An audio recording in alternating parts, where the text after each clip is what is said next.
So currently, the 850 is not actually operable. It started running poorly about a week or two ago. I was getting some coffee, I was in the drive-thru, and it sputtered and died on me, actually. I thought nothing of it. I thought maybe it was some bad gas, maybe, I don't know. It was just some kind of silly hiccup. Turned out it got worse and worse and worse. About a week later, I was in the same coffee drive-thru, and it just repeatedly died over and over and over again. I had to hold the revs up to get it to idle, and it just decided it didn't want to idle anymore, but it would drive okay. Later, I think the next day, 2 days later, it wouldn't even run. You could start it with a little bit of throttle, but it would not continuously run. I could not run up and down the street without getting pops, bangs, cackles, backfires. It sounded like a jalopy. So I'm assuming the fuel system is still okay. The fuel pumps are new. There aren't any fuel leaks. We don't have any vacuum leaks as far as I know. I've replaced the PCV system. I've replaced the air filters, the spark plugs, but I have not touched anything else ignition-wise. So I've got a set of ignition wires from a 750 that are known good. They're lower miles than my car. They have about half the miles that my car does. They are used, but they are supposedly good V12 ignition wires. We're going to be replacing distributor, caps, rotors, and coils. And we're going to see how much better the car runs with a brand new ignition system. I'm thinking that's probably the problem because that's one of the few things I haven't touched on the car so far, and I'm assuming the fuel system is okay. If we do all of this ignition work and it still runs poorly, then I'm going to be looking at the mass airflow sensors and the fuel system. The car was flashing the check engine light when it was running poorly, but upon doing the typical OBD1 BMW stomp test, I can't actually get it to give me a code. When I do the stomp test, it only gives me the code 1444, which I looked up, and it means everything's hunky-dory. It means everything's okay, which is obviously not the case because the car is running extremely poorly. So I'm unable to acquire an OBD1 BMW scanner. When I looked at the car, I think I mentioned this in a previous video, the owner actually had an OBD1 BMW specific 20-pin scanner in the car. I should have just driven away with it. I should have just pretended I didn't remember it was in the trunk and just taken it.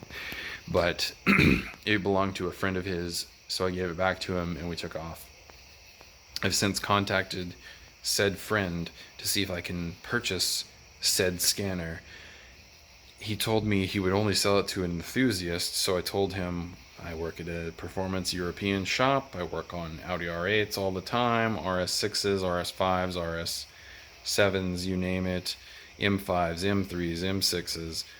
I work on all the things, and all he did in the chat was thumbs down on all of my comments. My entire resume of, hey, I work on these things, he just thumbs down.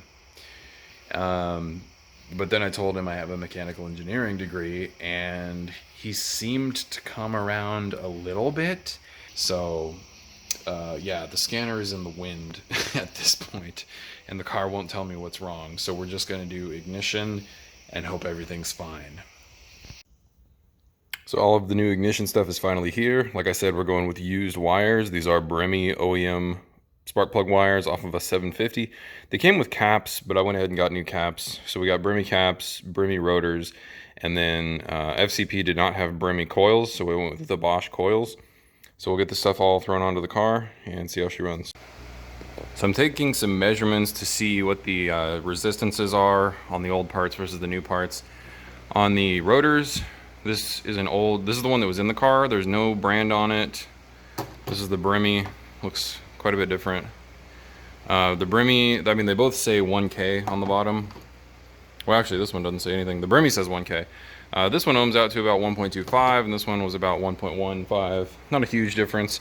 The wires are a different story. So the ones I got on eBay from a 750i with an M70, not an M73, all the wires say 5K on them. They're both Bremmy.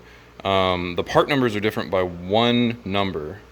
So the ones that came off of my car, I know you're not going to be able to see this, but they are 13226, and the ones from the 750 are 13225. And like I said, they say 5K, and these also say 5K. But these ohm out to about 5.2, which is, you know, about 5, and then these all ohm out to about 6.2. So these are actually slightly higher resistance. The opposite is true for the coil lead. So the coil lead on my old plugs is about 2.2 when it should be about 2. It should be about 2K. And the new one is 2 on the dot. So kind of weird.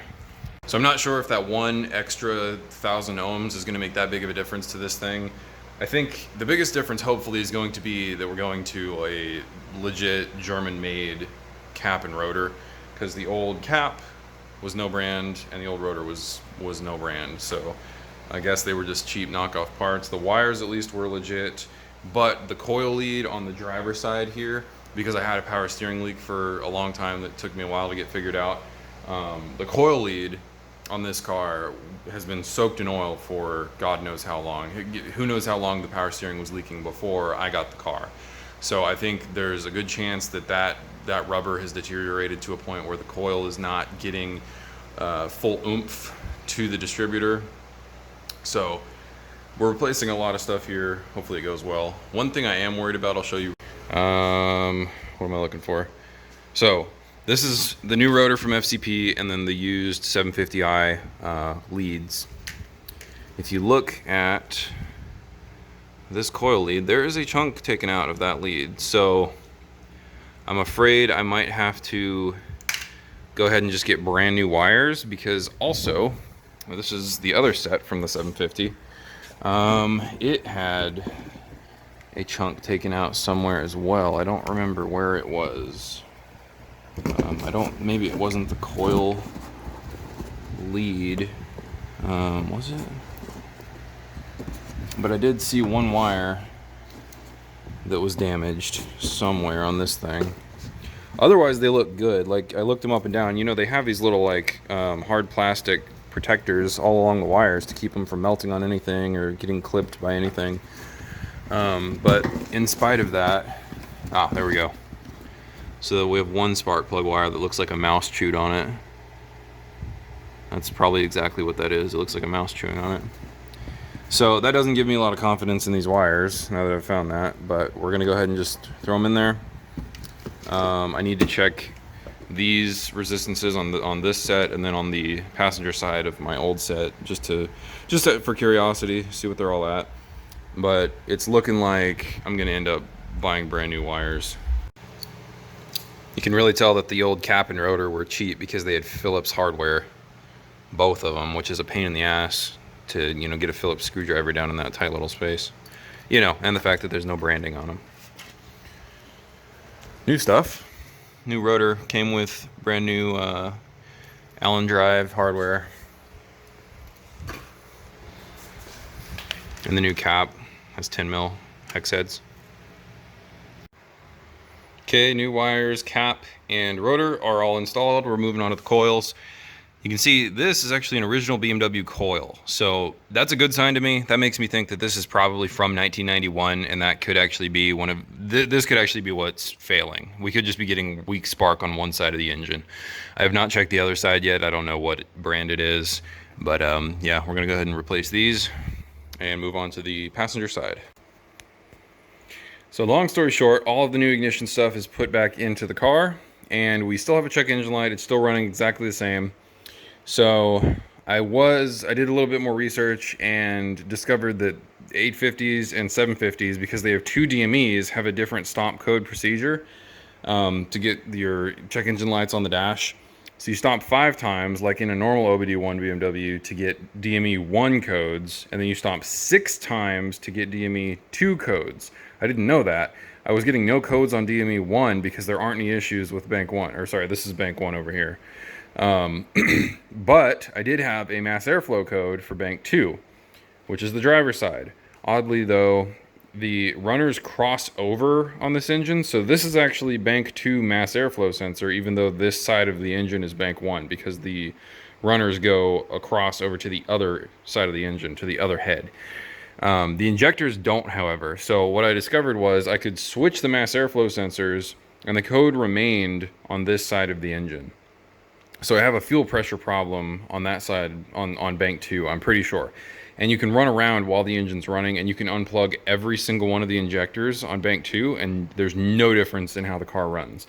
You can come over to bank 1 and disconnect any one injector, and it changes how it runs. I did test both fuel pumps. They're both turning on. They do sound a bit different from one another.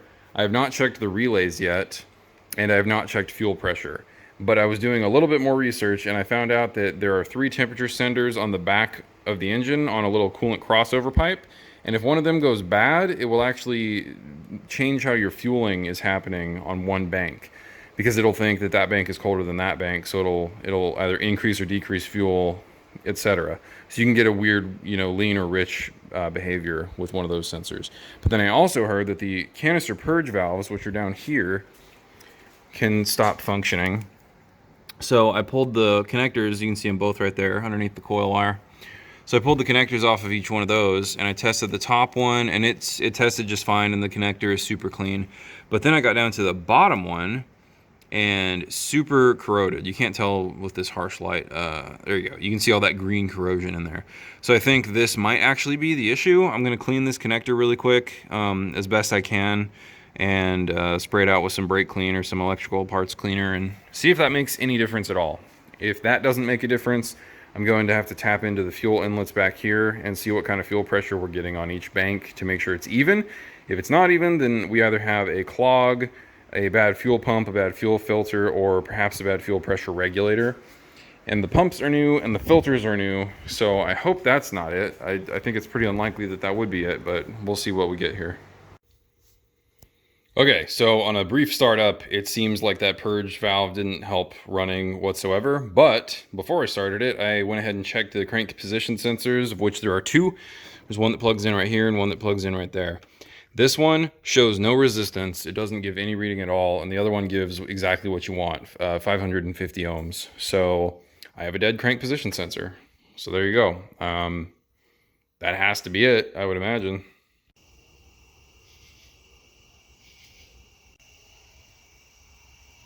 So I've got good news and bad news with the A50. Number 1, replaced all of the ignition parts, wires, distributors, rotors, coils. Did not make a difference as far as how well the car ran. I did a little bit more investigating. I found out how to actually do the stomp test for ECU 1 and ECU 2, or sorry, DME 1 and 2. It's 5 stomps for left, 6 stomps for right, or perhaps vice versa, but 5 stomps for one, 6 stomps for the other. I found out that we had a mass airflow code. I swapped the mass airflow sensors, and the code stayed on the same bank after clearing them. Clearing them is another procedure entirely. So I figured we have a fueling problem, or we have something like a crank position sensor problem. I ended up testing the crank position sensors on a whim. Turned out one of them was dead. Replaced the crank position sensor, and it runs perfectly. Before, only one bank was running. You could unplug all of the injectors on the driver's side bank, and it wasn't running at all. It's kind of confusing on these things because the intake runners cross over. So the mass airflow sensor on that side of the car actually corresponds to this side of the car. So that is the bank 2 mass airflow sensor, but this is bank 2, driver's side. Kind of confusing. The injectors at least correspond to the bank that they are located on. So anyway, replaced the crank position sensor. It was the lower one, which corresponds to the driver's side bank. And everything's hunky-dory now. I went for a drive, and the brakes started locking up.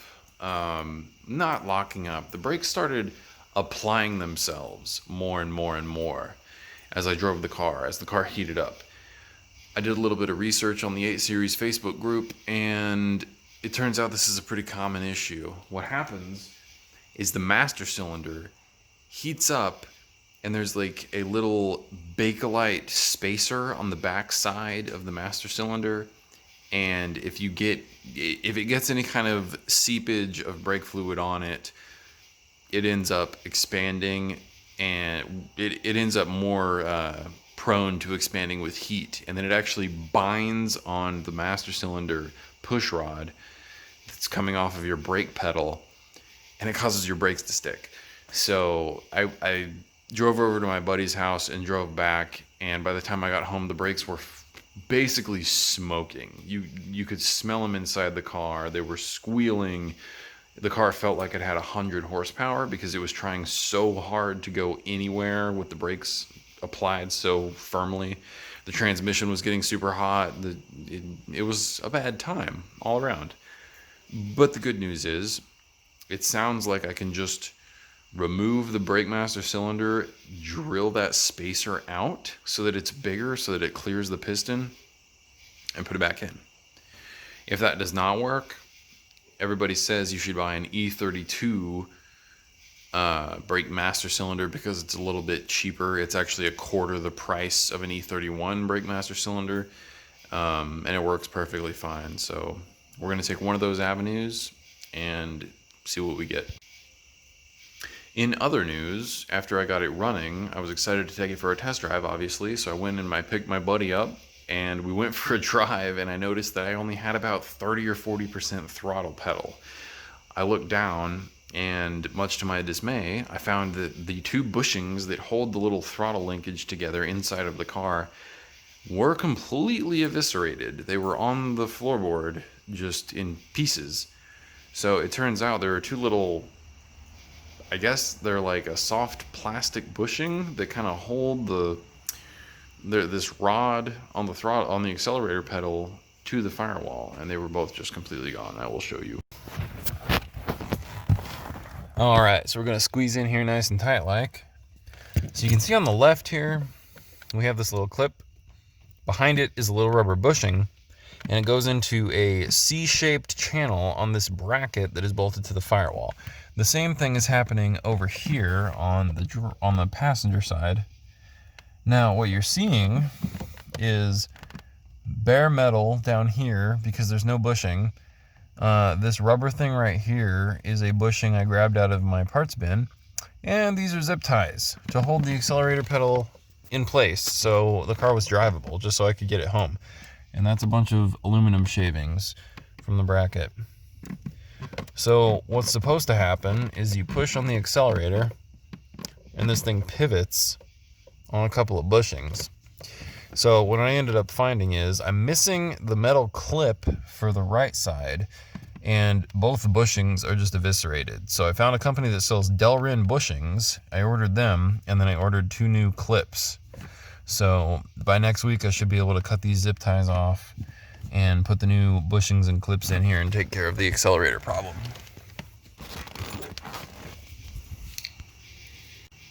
But honestly, the accelerator problem is nowhere near as concerning as the brake problem. So I think tomorrow night when I get home from work, I'm probably going to go ahead and take the master cylinder off of the car and see if I can drill that spacer out so that my brakes aren't locked up when I'm driving the thing. What happened was, the scariest part about the brakes malfunctioning is that, from my experience and what I read, the most common thing to happen when your brake master cylinder starts acting up like this is the front right caliper will actually start locking up by itself.